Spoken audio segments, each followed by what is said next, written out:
Et donc on sort nos huîtres jusqu'à 48 heures hors de l'eau.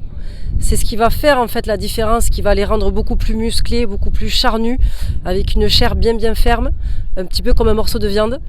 Et il faut compter 3 ans pour une spéciale tarborièche qui va sortir tous les jours de l'eau. Par exemple, vous pouvez aller chez Gilles Goujon, chef 3 étoiles à Fonjoncouze. Vous pouvez également les trouver chez Anne-Sophie Pic à Valence.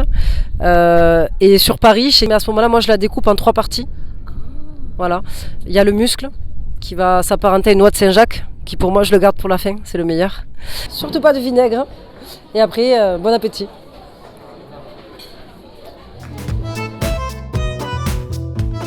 Merci beaucoup déjà d'accepter notre interview. Et si vous pouvez commencer par vous présenter pour ceux qui ne vous connaissent pas et raconter l'histoire de votre famille. Bienvenue au Saint-Barth, je suis Florie Tarborièche, donc 3e génération d'ostréiculteurs. C'est mes grands-parents qui ont démarré dans les années 60 ici à Marseillan.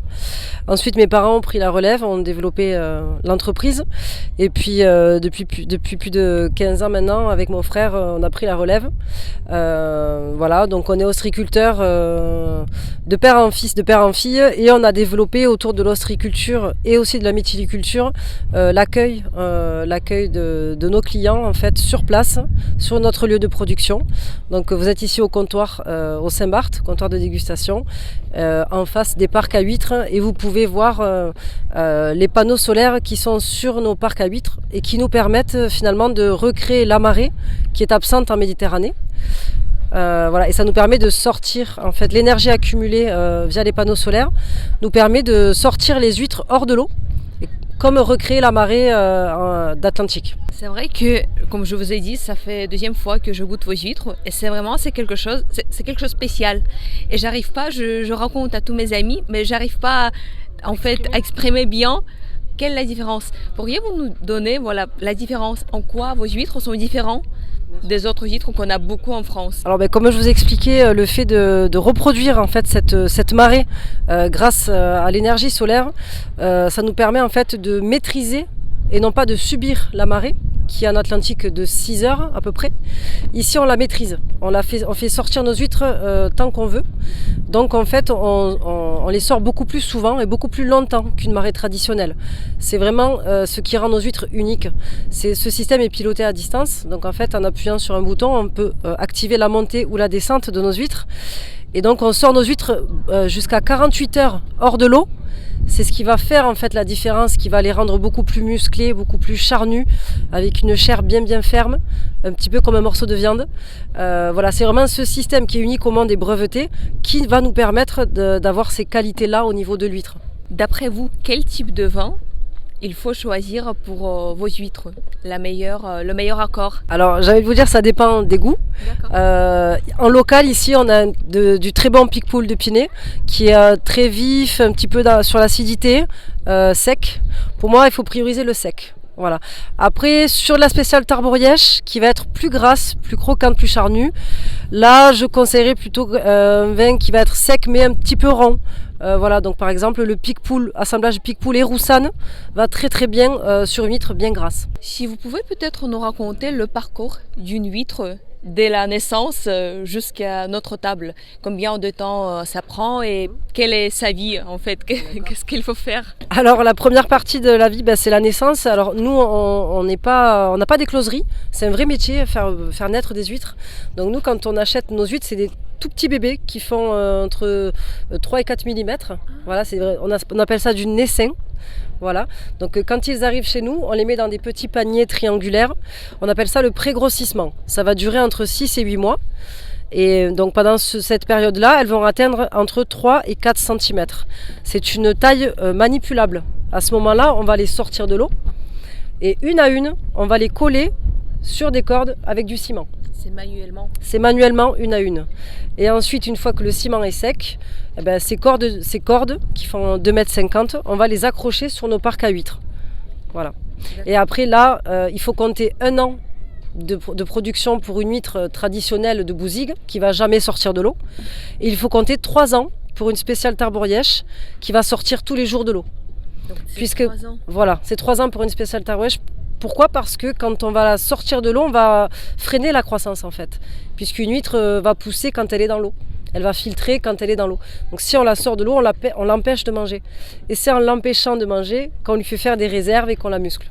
Et vous travaillez vraiment avec les meilleurs restaurants de France.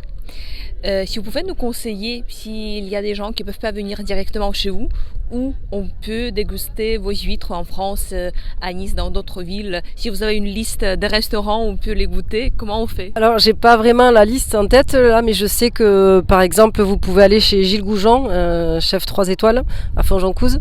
Vous pouvez également les trouver chez Anne-Sophie Pic à Valence.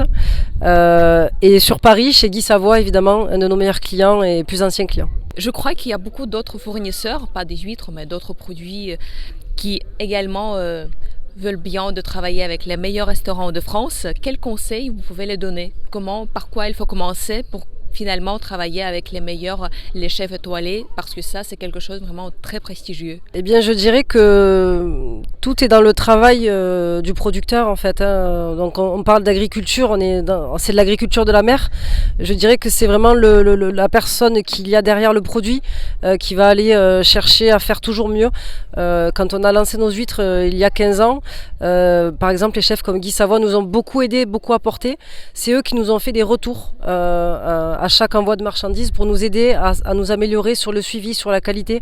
Et je pense qu'il faut simplement être à l'écoute en tant que producteur pour aller chercher vraiment la qualité du produit et toujours se remettre en question. Voilà, toujours trouver des améliorations à apporter sur nos méthodes de production.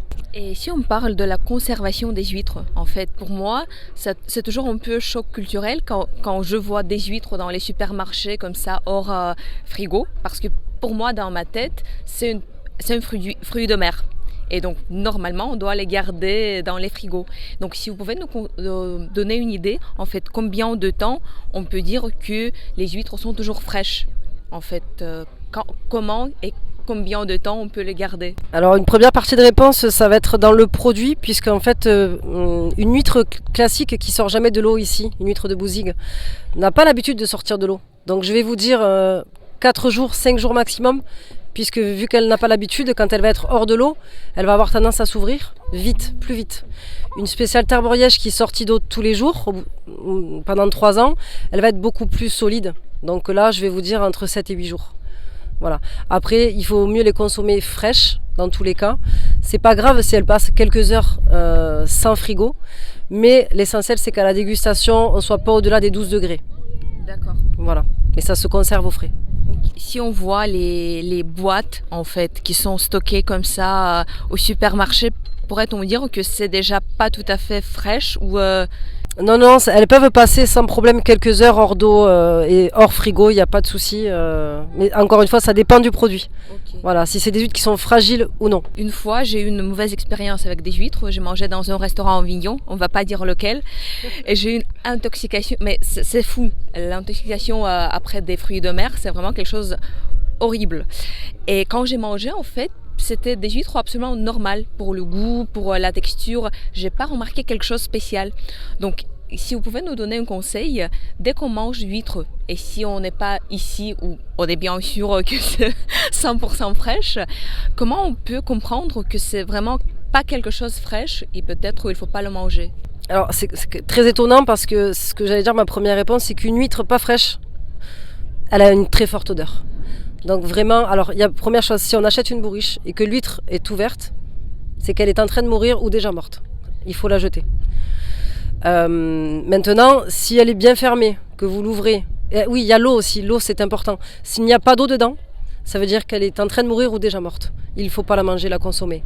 Par contre, s'il y a de l'eau, qu'elle est bien fermée, je vous dis 4-5 jours, mais si c'est 7 jours et qu'il y a de l'eau et qu'elle est bien fermée, il n'y a pas de problème pour la consommation. Okay. Voilà. Par contre, si vous avez mangé des huîtres qui n'avaient pas d'odeur et vous avez été malade, peut-être il faut se poser des questions sur d'autres produits. Parce qu'on a souvent tendance à dire que c'est à cause des huîtres, mais s'il n'y avait pas d'odeur et qu'elle était bien vivante avec de l'eau dedans, c'était pas les huîtres. Et je crois que normalement les gens se divisent entre les gens qui adorent des huîtres et les gens qui détestent des huîtres. Et peut-être encore il y a des gens qui ont peur de les déguster parce qu'ils pensent que peut-être ils n'ont pas aimé et donc c'est quelque chose de difficile à commencer. Donc quel conseil vous pouvez donner aux gens qui ont peur de les déguster, comment il faut commencer à les déguster ou pour vraiment finir par les aimer et pas les détester? C'est pas facile comme question. Je dirais que Pour le coup, une des plus grandes fiertés ici, c'est d'avoir réconcilié énormément de clients avec les huîtres. Pourquoi ? Parce que souvent les clients pensent que l'huître, ça va être voilà, très flasque, sans texture ou un goût trop fort. Je conseille de démarrer par une petite taille, voilà, du numéro 4 ou du numéro 5, qui va être plus facile à manger. Et surtout de commencer par de l'huître qui va être sur un taux de chair spécial, super spécial, c'est-à-dire très charnu. Voilà, où il y a vraiment de la mâche, du croquant, où c'est vraiment intéressant à apprécier les saveurs. Parce que c'est vrai que c'est pas très agréable en bouche de manger des huîtres qui sont très très fines. Voilà. Je pense que c'est ça, voilà, sur du petit calibre et avec une touche de citron peut-être pour atténuer un petit peu l'iode qui peut être un peu gênant la première fois. Et si on parle des tailles, pourrait-on dire qu'il y a une taille pour les professionnels des huîtres, pour les vrais amateurs, ou il y a les tailles pour les gens qui comprennent peut-être pas tout à fait bien les huîtres? Comment on peut repérer les vrais connaisseurs des huîtres? Comment ils vont manger des huîtres? Quelle taille ils vont prendre? Comment vous pouvez repérer que c'est quelqu'un qui connaisse bien? Encore une fois, c'est une histoire de goût pour moi, mais en général, les amateurs prennent de la numéro 2. Voilà, c'est une huître qui va être mature, qui va avoir 3-4 ans, qui va être un peu plus grosse que la normale. En général, les amateurs prennent de la numéro 2, voire de la numéro 1, donc plus grosse. Ok, et votre numéro préféré? Alors moi j'ai 2 numéros préférés, j'adore, ça dépend des conditions dans lesquelles je les mange, mais la petite numéro 4 en apéritif, manger ça comme des bonbons, c'est vraiment excellent. Et par contre après si je veux vraiment me faire plaisir, je pars sur une numéro 1, mais voilà, une très grosse huître, mais à ce moment-là moi je la découpe en 3 parties. Voilà, il y a le muscle qui va s'apparenter à une noix de Saint-Jacques, qui pour moi je le garde pour la fin, c'est le meilleur. Ensuite il y a tout l'arrière, la pointe de l'huître, tout l'appareil digestif et le côté très charnu, là où il y a le plus de saveur. Et ensuite il y a les branchies, là où l'huître filtre l'eau, qui va être un peu plus caoutchouteux, un peu plus iodé que le reste. Donc je commence par les branchies. Ensuite je mange la pointe de l'huître avec tout l'appareil digestif et c'est là où il y a le plus de goût. Et je finis par le muscle, comme une noix de Saint-Jacques pure. Question la plus importante, citron, pas citron, vinaigre, non, échalote, comment il faut bien manger les huîtres, s'il faut les manger nature, s'il faut boire de l'eau, comment il faut faire et qu'est-ce qu'il ne faut pas faire absolument avec des huîtres? Pour moi, ne pas faire, c'est le vinaigre. Voilà, ça va totalement prendre le dessus en fait de l'huître, donc on n'aura plus du tout le goût. Pourquoi pas une goutte ou deux de citron, voilà, c'est appréciable. Pour moi, la meilleure manière, c'est nature. Mais alors le petit tips, avec du poivre, c'est excellent. Voilà, un quart de moulin. Et c'est exhausteur de goût, vraiment, c'est excellent. D'accord. Avec un petit pain de seigle, du beurre demi-sel, évidemment un verre de blanc. Les huîtres françaises sont connues dans le monde entier, mais il y a d'autres pays qui produisent également des huîtres. Si vous pouvez nous donner encore, si vous pensez qu'il y a d'autres pays qui produisent des bonnes huîtres, peut-être intéressants ou absolument différents, ou vous pensez quand même que pour l'instant, la France, c'est numéro 1 et d'autres huîtres, il n'y a pas trop d'intérêt de les goûter? Alors en effet, oui, je dirais que la France n'est pas le premier producteur d'huîtres mondial, c'est la Chine, pour information. Mais voilà, pour le volume. Et disons qu'en huîtres de bouche qui se dégustent crues, du coup, je pense que la France sont les meilleurs. Après, on fait de très belles huîtres en Irlande. On en fait de très belles aux États-Unis aussi, très charnues, avec moins de goût parce que les eaux sont moins salées. Voilà, dans beaucoup de pays, il y a de la production d'huîtres, il y a différentes espèces d'huîtres, donc je pense que chacune est intéressante, mais vraiment là où on a le plus de différentes variétés et de goût et de qualité aussi de production, ça reste, je pense, la France. Et dans tous les métiers, on a des choses les plus stressantes et les plus difficiles à gérer. Dans votre métier, quels sont les plus grands défis, les choses les plus stressantes qui vous gênent, plus de stress, plus de travail, les choses que vous n'aimez pas? Dans le métier de l'ostréiculture, on va dire que le plus stressant, c'est tout simplement notre milieu, l'environnement. Voilà, parce que on est un bassin versant, donc on est lié en fait aux aléas climatiques, on est lié aussi à l'activité de l'homme, puisque tout se déverse dans les temps. Voilà, donc je parle de pollution, de maladies, etc. Donc malheureusement ça on peut rien y faire. Donc on est soumis à ce genre de stress, surtout sur ça. Et puis après, dans la restauration, ça va être le moment du service. Donc c'est le moment qu'on apprécie le plus, mais qui est le plus difficile aussi. C'est aujourd'hui toujours c'est populaire de dire que le client est roi. D'après vous, déjà, est-ce que le client est roi? Et si on va avoir un client avec des demandes un peu étranges, qui va vous demander de faire quelque chose qu'on ne fait pas normalement avec des huîtres, est-ce que vous allez le faire ou vous allez lui dire que c'est pas possible, c'est pas faisable, on mange pas des huîtres comme ça?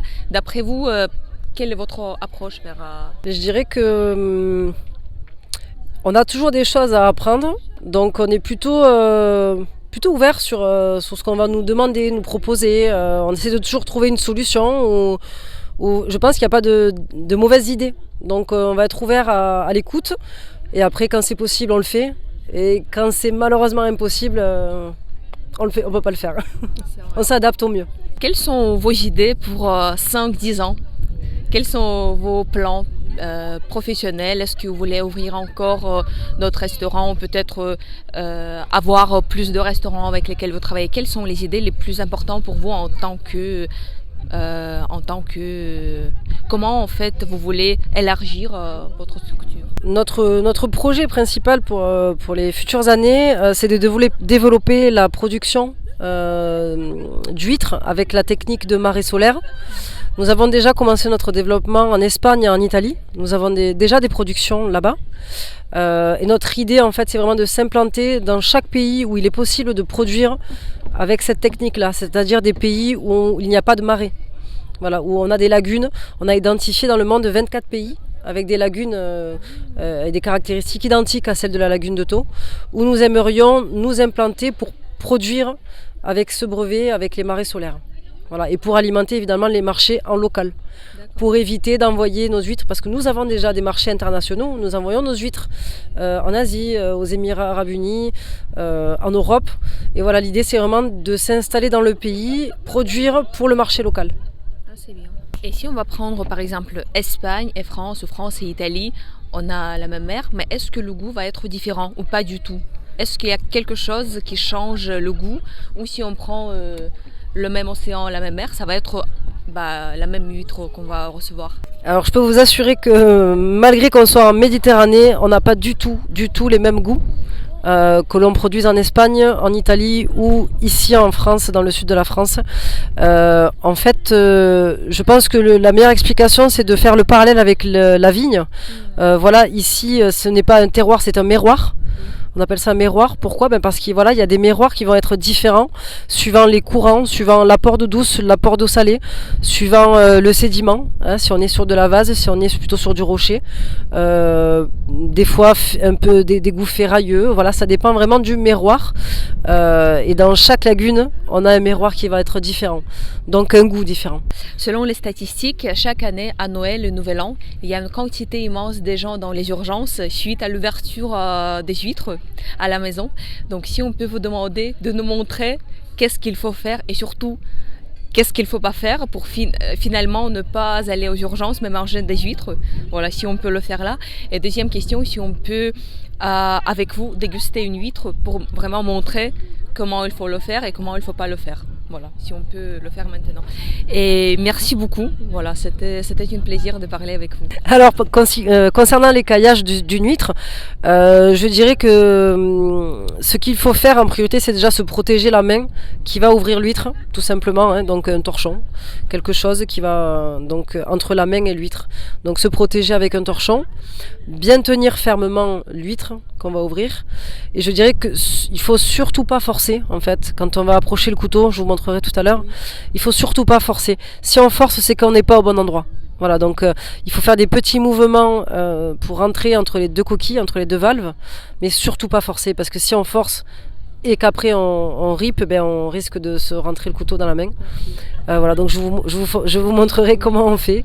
Voilà, et bien en tout cas c'était un plaisir de vous accueillir ici sur la lagune de Thau. Alors nous voici avec une huître spéciale Tarborièche. Voici.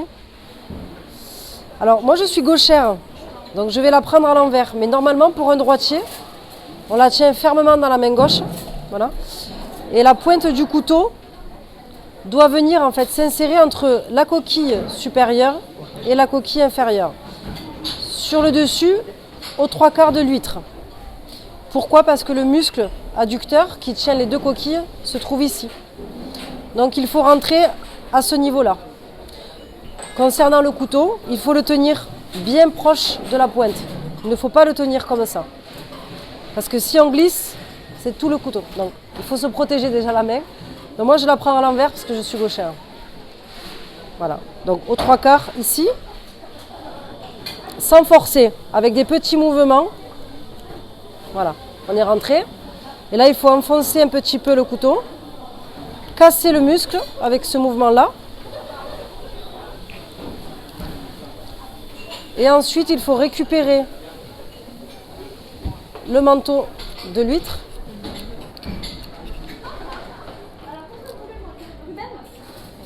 Voilà.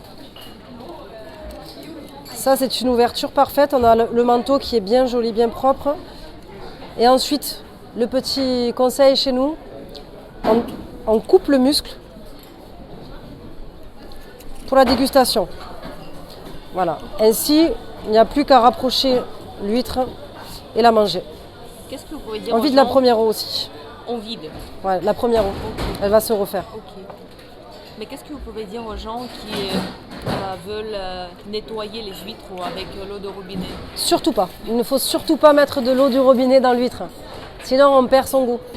Pour la dégustation, donc, si on a coupé le muscle adducteur, voilà, on n'a plus qu'à faire glisser l'huître dans la bouche, agrémentée de citron ou de poivre, surtout pas de vinaigre. Et après, bon appétit.